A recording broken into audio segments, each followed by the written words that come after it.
Que les bénédictions soient à tous. Ici, Abish Adiboye pour une nouvelle communication.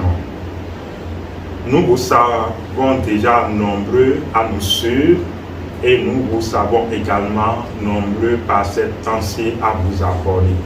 Ceux qui viennent d'arriver, et aussi ne manquez pas de vous abonner et ne manquez pas de partager nos vidéos sur votre chaîne, notre chaîne. Nous allons aborder un sujet qui certainement va vous plaire suivant vos attentes. Nous allons parler de voici comment le miracle se produit. Voici comment le miracle se produit. Même si pour nous, métaphysiciens, nous savons que ce que d'ordinairement les gens appellent miracle n'est que le résultat d'une loi et d'une application de loi.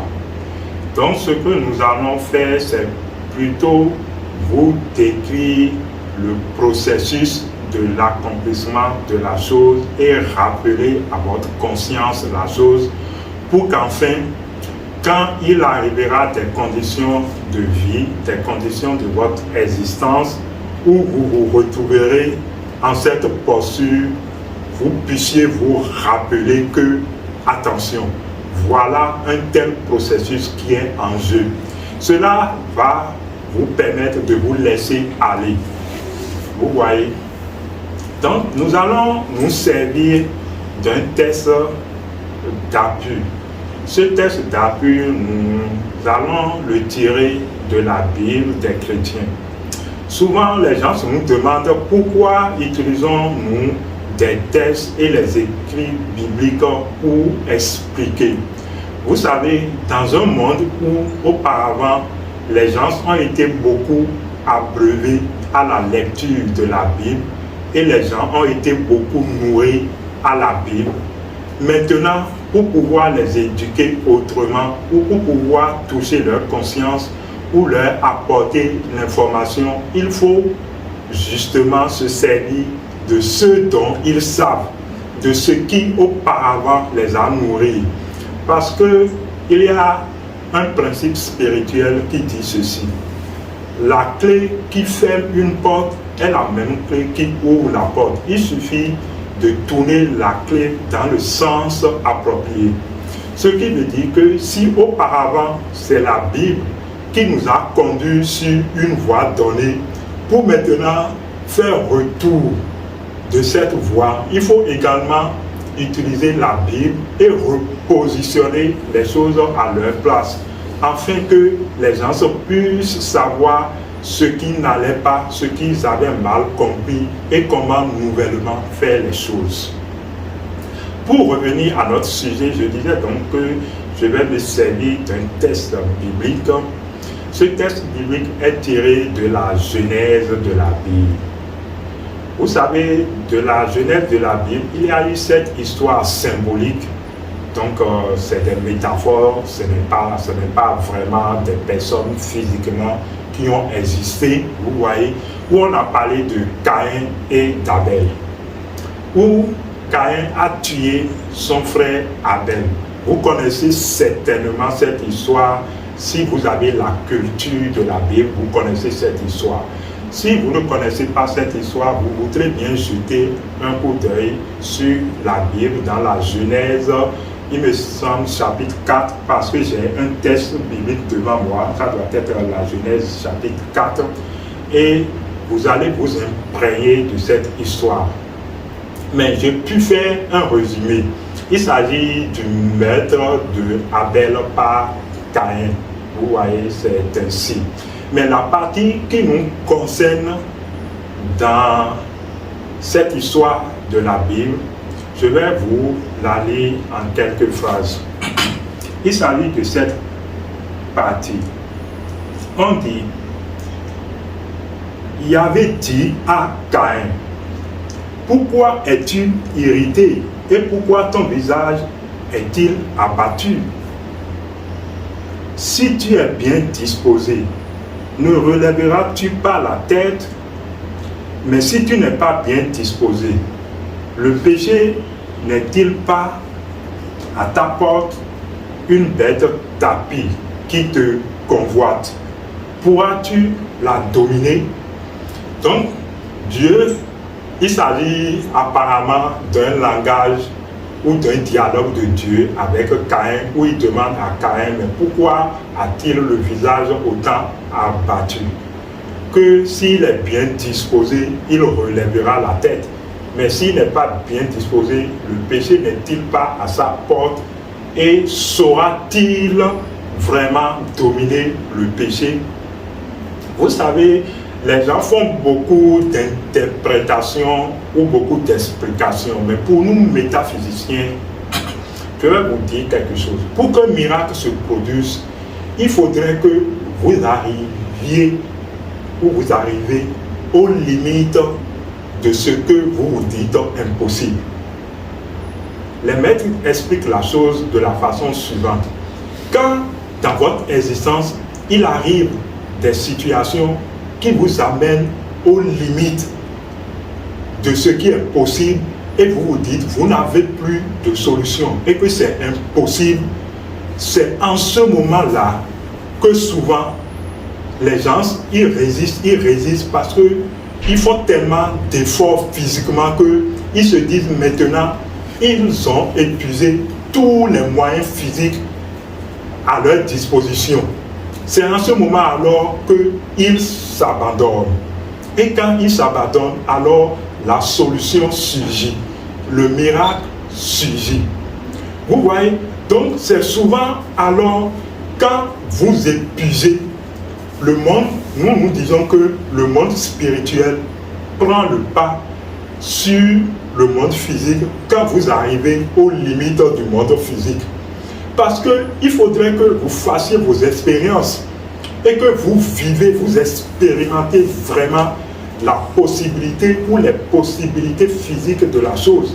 Et alors, quand vous arrivez aux limites physiques de la chose, c'est alors que le monde spirituel se révèle à vous et vous montre d'autres possibilités que jusque-là, vous n'avez même pas pensé. Je vais encore expliquer la chose autrement. Vous allez remarquer dans la vie sociale et dans notre existence que quand les gens, ils ont des attentes et ils font des efforts, et finalement, ils n'en peuvent plus. Qu'est-ce qu'ils font? Vous remarquerez qu'ils font appel au monde spirituel. Je vous assure, à 100%, tous les hommes, quand ils n'en peuvent plus physiquement, ils font appel au monde spirituel. Mais comment? D'autres commencent par se dire, Dieu va faire. Vous voyez? Donc c'est leur façon à eux de faire appel au monde spirituel. Dieu va faire, Allah va faire, il y a un grand Dieu.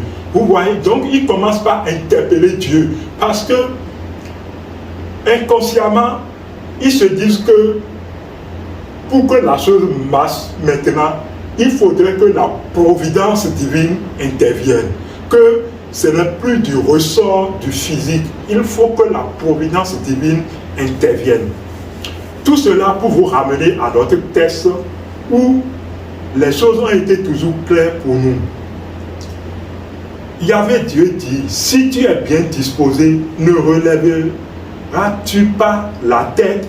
Mais si tu n'es pas bien disposé, le péché n'est-il pas à ta porte? Vous savez, quand on parle du maître de Abel par Caïn, au fait, il y a ces fonctions en nous, dans notre être. Nous avons la fonction de l'intuition qui nous connecte, qui représente la connexion à l'esprit, à la possibilité de toutes choses. Et il y a également la fonction du raisonnement qui représente notre connexion aux choses matérielles et lourdes. Donc, vous savez, quand vous êtes en train de tuer Abdel, c'est dire que vous êtes en train de quitter un monde, le monde, si on peut parler ainsi, le monde de l'esprit, vous êtes en train de sortir de la source vers les choses matérielles. Parce que la raison vous conduit vers le matériel, vous conduit d'agir dans le matériel. Donc ça veut dire que entre-temps, l'être était arrivé à la limite de deux mondes, le monde spirituel et le monde matériel. Et Dieu lui indiquait ainsi que voici le péché qui est à ta porte. Vous savez, une porte, ça nous permet de traverser une dimension à une autre. Donc de quitter la dimension spirituelle pour la dimension matérielle. Donc Dieu est en train d'indiquer un processus que voici que tu te retrouves à la porte. Et quand on parle du péché, ce n'est pas le péché tel que les gens se le conçoivent. On a déjà dit que c'est de métaphore. Quand on dit que Dieu parle, c'est symbolique. Le péché, au fait, signifie la limite ou la limitation d'une chose. Quand on dit que ce que vous faites est un péché, ça veut dire que, au fait, quand vous prenez une donnée, vous n'arrivez pas à vivre la possibilité infinie du donné. Vous voyez, vous êtes pécheresse d'une chose quand vous limitez la manifestation de la chose. Vous voyez, donc le péché du corps ou le péché que la chair, si vous voulez, le corps a commis, c'est la limitation de Dieu. C'est la limitation de l'esprit. Vous voyez, ce n'est pas le péché, c'est différent des fautes commises. Mais les gens, quand on parle souvent du péché, on les a tellement abreuvés d'autres notions qu'ils confondent tout. Donc, par ce processus, on est en train d'indiquer que voici que vous arrivez aux limites. Donc, le péché est à votre porte, signifie que voici que vous êtes à la limite du monde spirituel et du monde matériel. Si vous voulez, du monde intérieur, de votre monde intérieur et de votre monde extérieur. Mais si vous voulez, si tu es bien disposé, ne relèveras-tu pas la tête, ne retourneras-tu pas dans le monde intérieur? Vous voyez, c'est clair. Je suis sûr que ça prend pour vous une autre compréhension. Donc, les choses se déroulent quand vous arrivez à une limite. Et quand vous êtes à une limite, on dit même que le péché n'est-il pas à la porte, une bête tapie. Quand on parle de bête et quand on vient à comparer le péché à une bête, vous savez, dans cette histoire de la Bible, dans Apocalypse, on a beaucoup parlé de la bête et des bêtes. Vous voyez, la bête souvent est représentée par une forme brute des choses. On parle aussi dans un langage métaphysique de la brutalité. On parle aussi du blasphème, puisque la bête profère des paroles de blasphème. Donc si la personne doit repartir, baisser la tête vers la bête, c'est-à-dire que la personne est en train de quitter la dimension spirituelle pour les choses brutes. Et également, en franchissant une porte, également, vous passez forcément par un aspect bestial, soit raffiné ou manifesté. Vous voyez, nous disons en langage métaphysique que toute grande vérité commence par un blasphème. Et tout changement commence par un blasphème. Et vous devez remarquer même dans votre existence, quand il vous arrive d'être à la porte du changement, il y a les gens qui disent beaucoup de choses de vous. Certaines personnes vont médire de vous. Certaines personnes vont vous insulter. Vous voyez combien de fois les choses paraissent autrement quand vous êtes à la limite du changement. Je pense que nous n'allons pas faire une très longue vidéo. Nous allons nous en arrêter là. Et j'ose le croire que vous avez compris comment se produit le miracle quand le changement arrive. C'était donc Abish Adiboye pour Aksharam International TV. À la prochaine. Je vous aime.